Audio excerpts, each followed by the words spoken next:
बिहार में बीजेपी ने यादवों को सीधा सीधा बोल दिया है कि जो हमारा है हम उसके हैं, जो हमारा नहीं है हम भी उसके नहीं हैं। बिहार में मंत्रिमंडल का विस्तार हुआ, 7 नए मंत्री बने, लेकिन उसमें से किसी भी यादव को मौका नहीं मिला। पूरे खबर पर चर्चा करते हैं। बिहार में बीजेपी ने ऐसा क्यों किया, किसी यादव को मंत्री क्यों नहीं बनाया, बिहार में चुनावी समीकरण क्या है।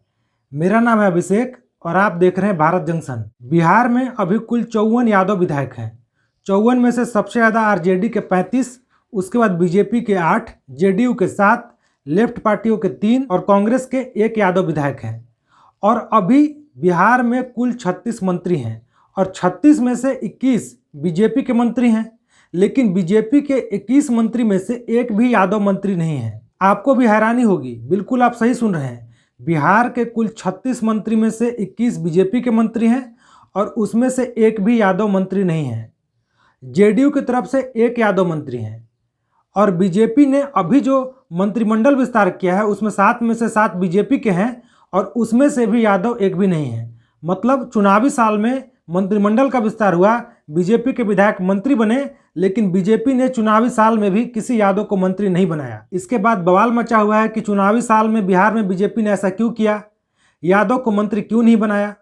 तो बात करते हैं कि बीजेपी का प्लान क्या है, बीजेपी क्या करना चाहती है। सबसे पहले बात करते हैं कि 2020 में जब नीतीश कुमार फिर से मुख्यमंत्री बने थे, बीजेपी और नीतीश कुमार एक साथ चुनाव लड़े थे और सरकार बनी थी, तो राम सूरत राय बीजेपी की तरफ से 1 यादव मंत्री बने थे। लेकिन उसके बाद नीतीश कुमार तेजस्वी यादव के साथ चले गए, फिर वापस बीजेपी के साथ है। 2020 के विधानसभा चुनाव के बाद जब नीतीश कुमार बीजेपी को छोड़कर आरजेडी के साथ गए थे, तेजस्वी यादव के साथ गए थे, उस समय 8 यादव मंत्री थे। उसके बाद फिर नीतीश कुमार छोड़ दिए आरजेडी को, फिर बीजेपी के साथ आ गए। जब बीजेपी के साथ दोबारा आए तो बीजेपी ने एक भी यादव मंत्री नहीं बनाया।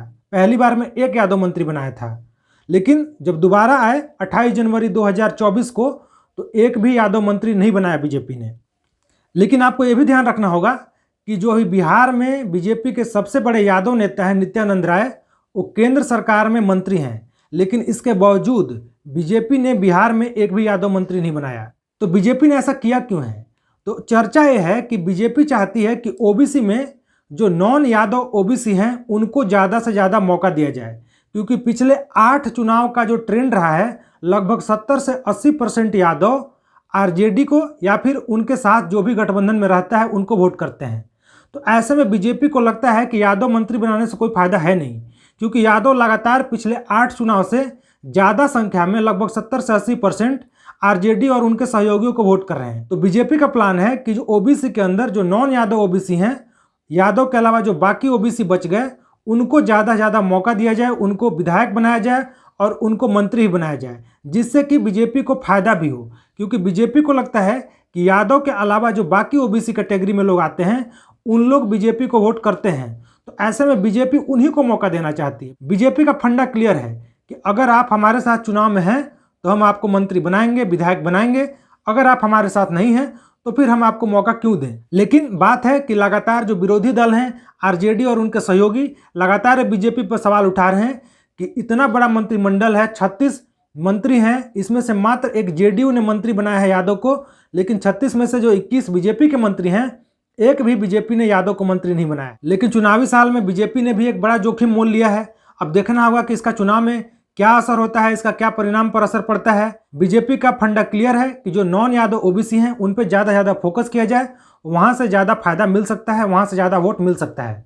आप लोग इसके ऊपर क्या कहना चाहते हैं, कमेंट करके बताइए कि क्या चुनावी साल में बीजेपी ने जो ये प्लान बनाया है कि नॉन यादव ओबीसी पर ज़्यादा फोकस किया जाए, यादव को मंत्री न बनाया जाए, इससे बीजेपी को क्या फायदा होगा या नुकसान होगा, जो भी होगा आप लोग कमेंट करके बताइए।